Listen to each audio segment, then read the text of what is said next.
Welcome to the Stock Market Palantir. Today we are going to talk about ZJK. ZJK Industrial Co. Limited is far from a household name, but this Shenzhen-based precision manufacturer has recently become one of the most volatile and, frankly, debated microcaps on the Nasdaq.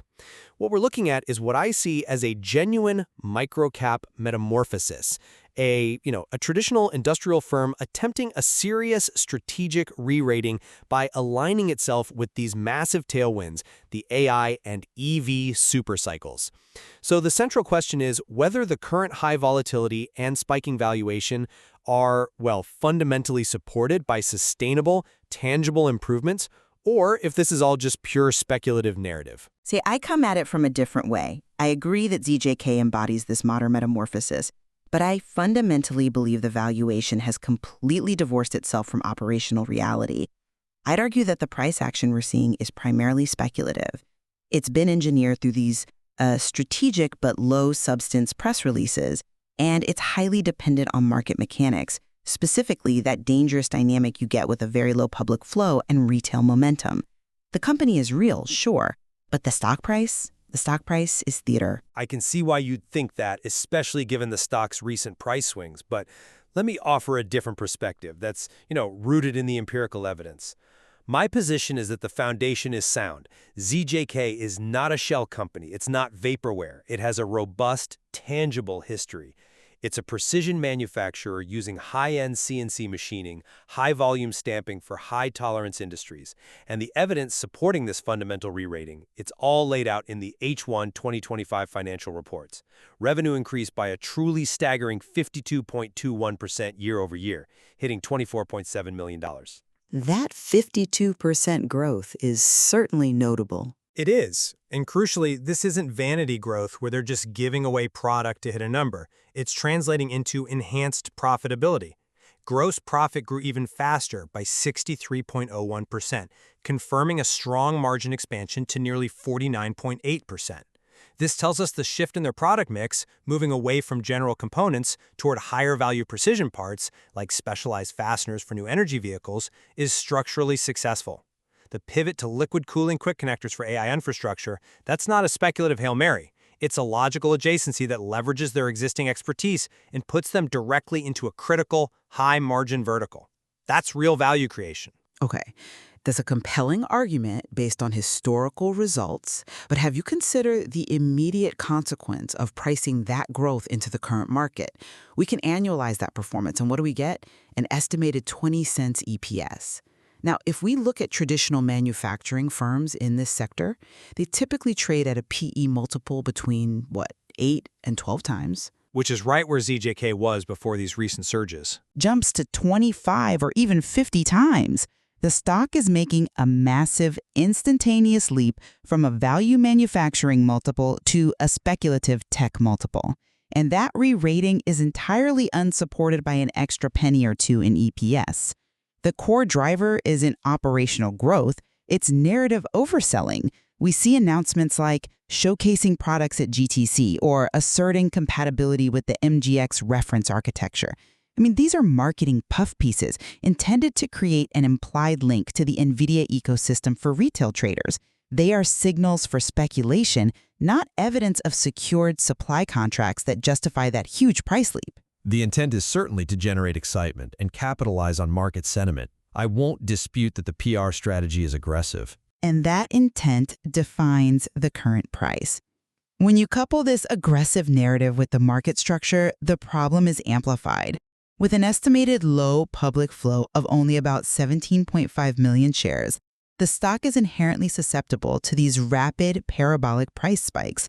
A small amount of retail order flow after a thin press release can cause significant market dislocation and FOMO. It's a structurally volatile environment that rewards narrative over substance because the supply of shares is just so limited. I acknowledge the structural volatility, but one cannot ignore that the volatility itself has been created by what I maintain is a genuinely significant strategic move. And that brings us to the most recent catalyst which crystallized this whole tension. The widely publicized $200 million U.S. expansion plan linked to the Chain's digital partnership. I'm sorry, but I just don't buy that deal as it's presented. Let me tell you why. It screams capital markets engineering. The agreement is framed with the headline, $200 million gigafactory, which is designed to capture attention, to suggest massive investment, and critically, de-risking from that China concept discount. But you have to look at the partner. Chains Digital is a volatile crypto fintech company that recently underwent a complete rebranding. A rebranding aimed at modernization, I would add. Perhaps, but they are demonstrably not a manufacturing conglomerate. I mean, if you analyze their recent financials, there is no indication that Chains Digital has $200 million in liquid cash that they can just immediately deploy into this. The whole partnership feels like a strategic paper transaction. I'm not convinced by that line of reasoning because focusing on Chains Digital's current liquid cash misses the strategic objective entirely. The core of the deal is not Chains writing a $200 million check tomorrow. The key is in the fine print. The agreement is defined as a non-binding strategic framework, and it explicitly appoints Chain Securities as ZJK's capital market strategic advisor for 5 years. That's the giveaway. It is a giveaway, but not in the way you suggest. This arrangement strongly suggests the deal's primary purpose is external fundraising. ZJK needs its capital to grow, and they are leveraging Chains' network to secure that capital through debt offerings or institutional placement. The strategic intent of building a U.S. R&D and manufacturing base is absolutely crucial for their long-term viability in U.S. markets. It is the necessary step to de-risk the company from the severe regulatory threat posed by the HFCAA. And for listeners who might not be familiar, the HFCAA, the Holding Foreign Companies Accountable Act, is that looming threat that requires non-U.S. companies to comply with U.S. auditing oversight or, well, face delisting from U.S. exchanges. Precisely. So establishing a substantial U.S. operational base is a strategic necessity to combat the China concept discount and that delisting threat. Is there high execution risk? Absolutely. But is it strategically sound and necessary for long-term survival in U.S. markets? Undeniably. It may be necessary strategy, but the current outcome is that the company gets all the massive PR benefit and the resultant price surge from that $200 million headline without committing a single dollar of verified funding. They are selling the potential for capital, not the capital itself. That is the definition of manipulating sentiment. Well, while I appreciate your skepticism on the capital structure, we have to shift focus back to the internal health of the company, which often gets obscured by these debates. We already discussed the operational health, gross profit growth at 63%, and while net income growth lagged dramatically at, 7.59%, this disparity is entirely typical of a precision manufacturer in an aggressive expansion mode. How so? The gap indicates heavy operating expenses. We're talking massive spending on R&D for new components, initial overheads for the North American push, building out new capacity. They are investing heavily in future revenue streams. Furthermore, the accumulation of retained earnings, which grew from about $22 million to $27.8 million, confirms that the underlying manufacturing business is fundamentally profitable. It's not just surviving on external financing. That retained cash flow is real, but it doesn't translate easily into value for U.S. shareholders. And that's a point we have to stress. That's where PRC company law imposes a ceiling on shareholder return. When you look at the balance sheet, you find the statutory surplus reserve of $2.66 million. The required reserve? Yes. Under Chinese law, ZJK has to set aside a portion of its profits into this reserve.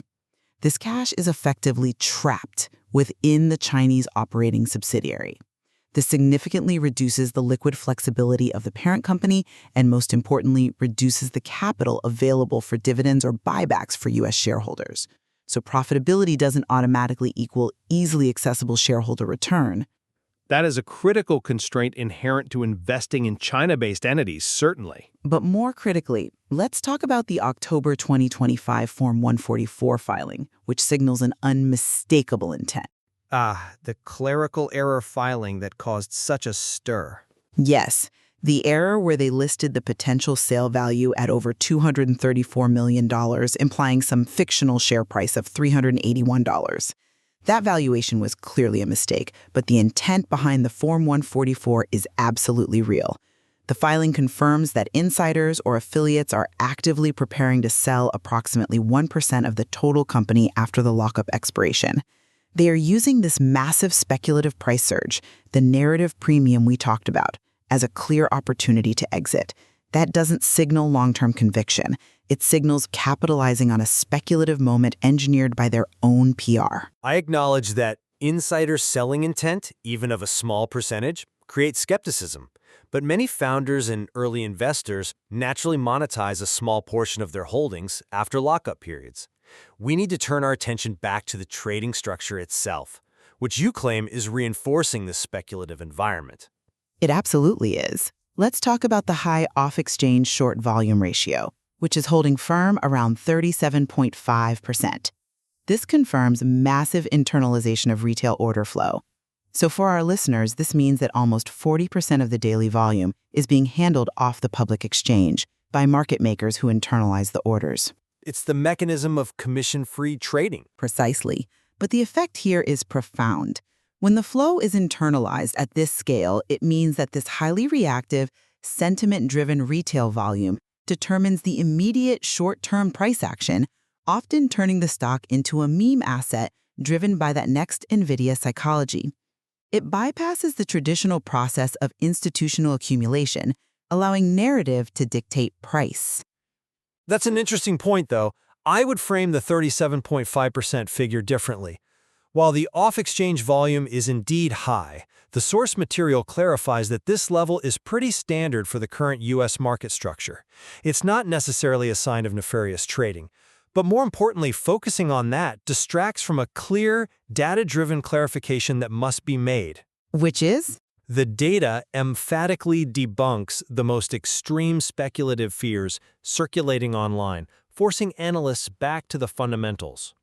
The primary fear among many retail traders is this widely circulated theory of an imminent, massive short squeeze. But the data shows the short interest is negligible, only 0.17% of the public float. Professional short sellers are largely ignoring this stock. The price spikes are driven entirely by long-side momentum from retail buyers, not short covering. I readily agree that the short squeeze narrative is unfounded. It's a perfect example of the misinformation that we both agree is driving the trading. And we must also clarify that fears of a reverse split, a dreaded action for microcaps, are baseless. They stem from conflating ZJK's pre-IPO forward splits with corporate actions taken by other distressed Chinese small caps. So misinformation, not genuine market data, is what's driving the most volatile behavior here. While I appreciate the factual correction on the short interest and the reverse split, the fact remains that the stock's current price behavior is defined by that volatility. The current stock price is a function of an alchemy of narrative and market structure.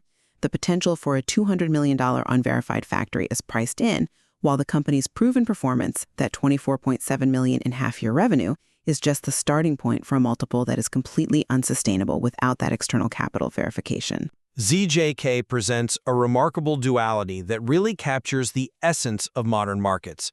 While the path has been noisy and highly volatile, the company possesses fundamentally strong operational growth, over 50% revenue growth driven by a legitimate strategic pivot into high-precision components for liquid cooling and EVs.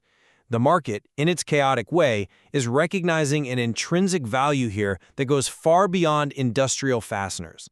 The price premium is real because the strategic adjacency is real.